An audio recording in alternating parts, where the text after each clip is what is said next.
conditions of workers generally, I believe, have deteriorated. And this is one way, in this particular area of science, technology, engineering and maths, that young girls, young women should have the same opportunity and should be encouraged to follow these particular areas of work. Much wildlife has been left to exist in hedgerows and fields margins. Many of Ireland's pollinators are the endangered list, are on the endangered list. Numbers are dropping. Bees, other insects are needed to pollinate much of our food supply. Well, in spite of the blockade and the situation Cuba passed away, Cuba has obtained the 5th place in the Pan American Game in the last week. This is very difficult, very difficult for Cuba right now, because with the situation that Cuba suffered and as a consequence of the blockade, that is a very important achievement for Cuba. Imagine that is the competition with Canada, with the United States, with Brazil, with the other big countries in Latin America and in general in the continent of our American continent. And Cuba obtained the five places. Well, Conrad.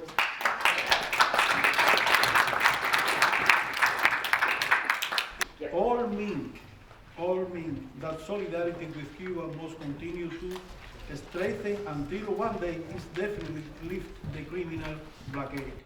Meanwhile, the Cuban Revolution will continue with its project of dreams come true. Cuba reaffirmed that it's a stable, safe, united country capable of facing great challenges with the creative effort, and that is the population is not endangered. I would like to express my sincere gratitude for your solidarity and reiterate our appreciation to your unwavering support.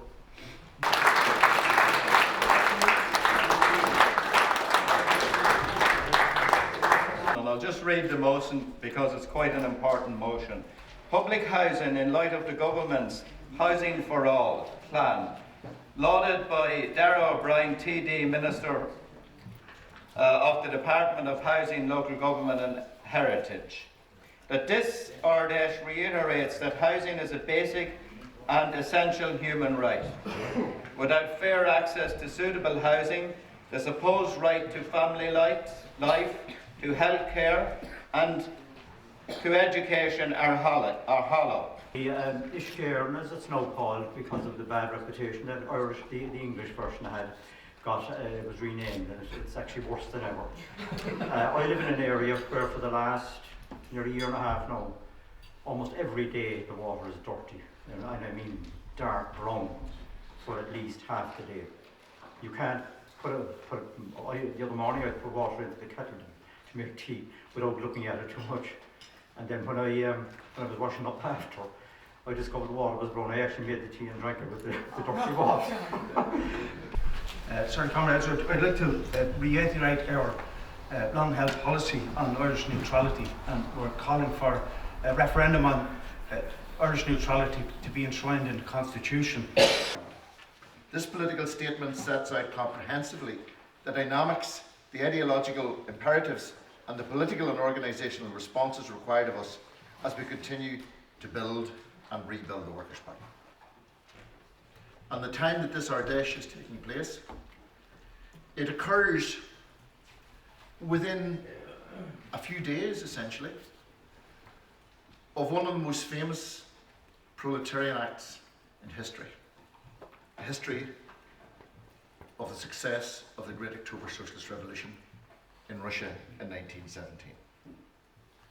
We know that the key to understanding modern social relations lies in the scientific theory of classes and class struggle. We know that class struggle is the driving force of history, and that the success of political and ideological struggle is directly connected with the existence of a militant workers' party, which is the highest form of proletarian class organisation. Under present conditions, the elaboration, dissemination and application of this party's theoretical and ideological position is to confront capitalism and imperialism and is essential. We believe in workers' power. We believe in socialism. We have set forward as best we can in a very detailed political statement what we need to do, where we stand, and I would ask you, having read that, to support the political statement that is proposed to this Irish by the Executive Committee of the Party. Thank you.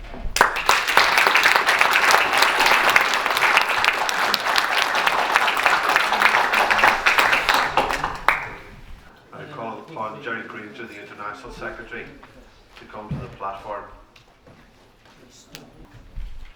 That is currently taking place in Gaza with the complicity of the imperialist powers, the United States, the British government, and others, and indeed the turning of a blind eye by other countries and the world's media, including the disgraceful position adopted by the leader of the so-called Labour Party in Britain, Keir Starmer, is truly shocking. And we're here today to send a message. We have participated in all of the demonstrations on solidarity with the Palestinian people that has taken place every Saturday in Northern Ireland and in Dublin and in Cork over the past few weeks since the slaughter began. And we need to understand, of course, that these things don't happen in a vacuum. There are approximately 10 million Palestinian people across the world. And two-thirds of the Palestinians are actually refugees, unable to return to their own land. After the First World War, there was a wave of Jewish immigration into what was historical Palestine.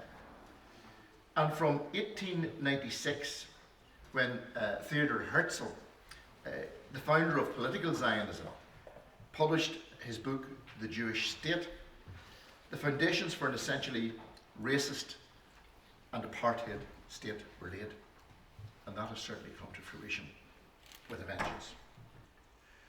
There's, in Belfast, a comrade of ours whose family are living in Gaza.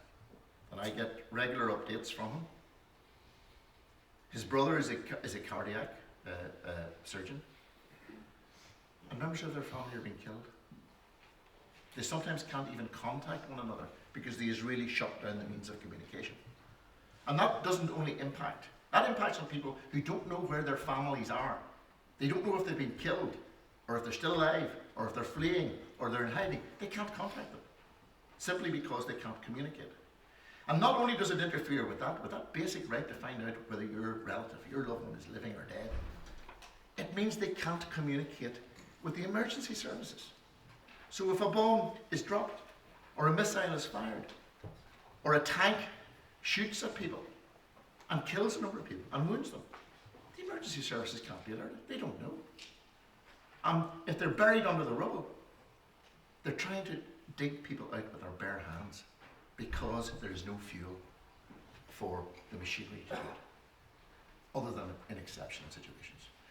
This is a catastrophe. It's a humanitarian catastrophe where people are deprived of electricity, of fuel, of water, of medical supplies. All of these things which are basic to life, they are deprived of. And the world stands by and watches. And not only stands by and watches, but supports it. And what we say today is that those people who support those actions, the Joe Bidens, the Rishi Sunaks, and all those EU politicians, both in the States and in the European bureaucracy, are all complicit in war crimes against the Palestinian people.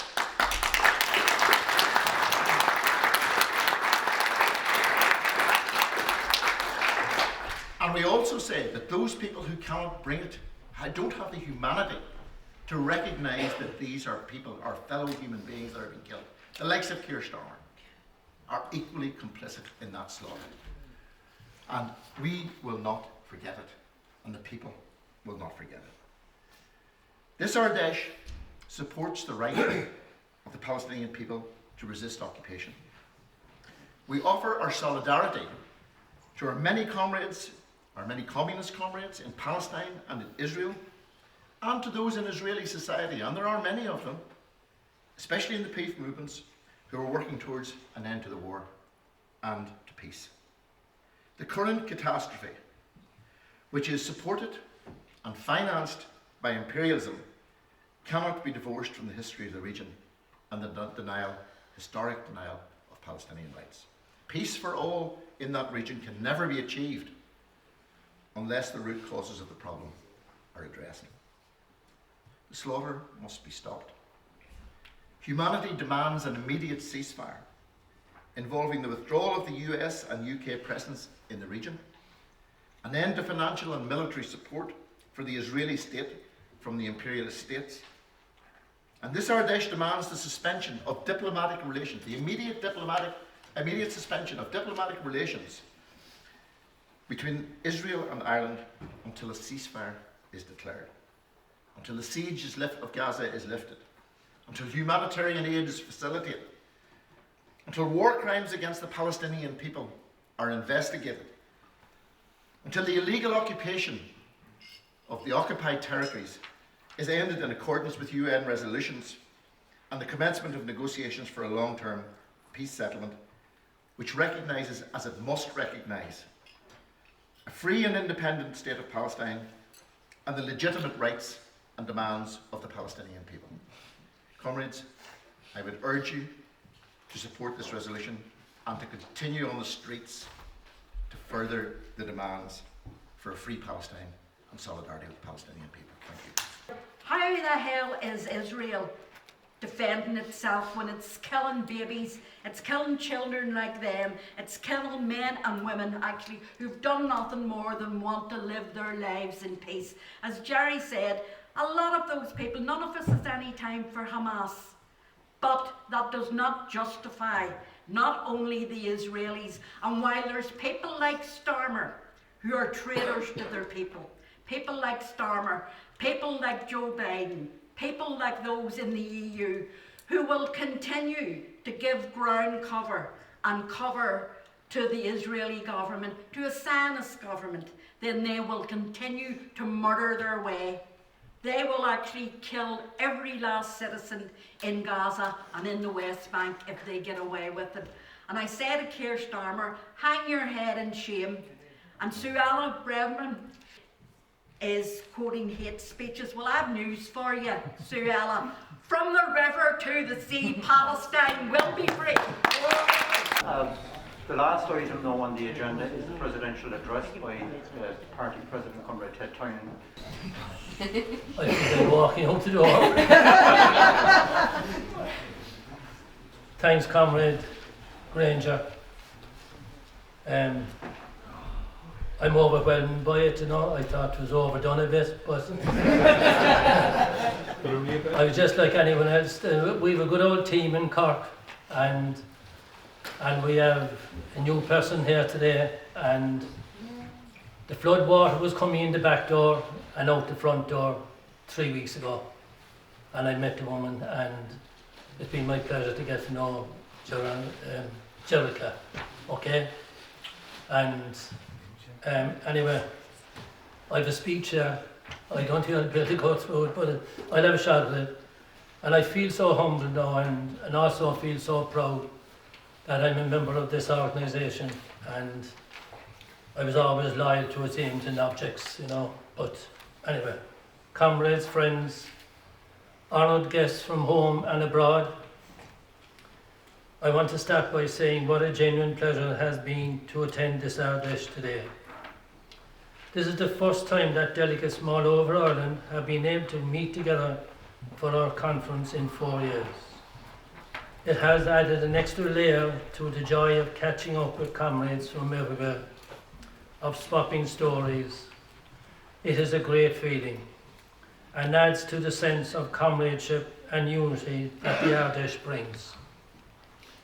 On a related note, I want to take the opportunity to thank everyone involved in organising today's event, especially the steering committee and Brian McDermott. Brian McDermott works away in the background, and he's to be complimented for his dedication and his work over the years.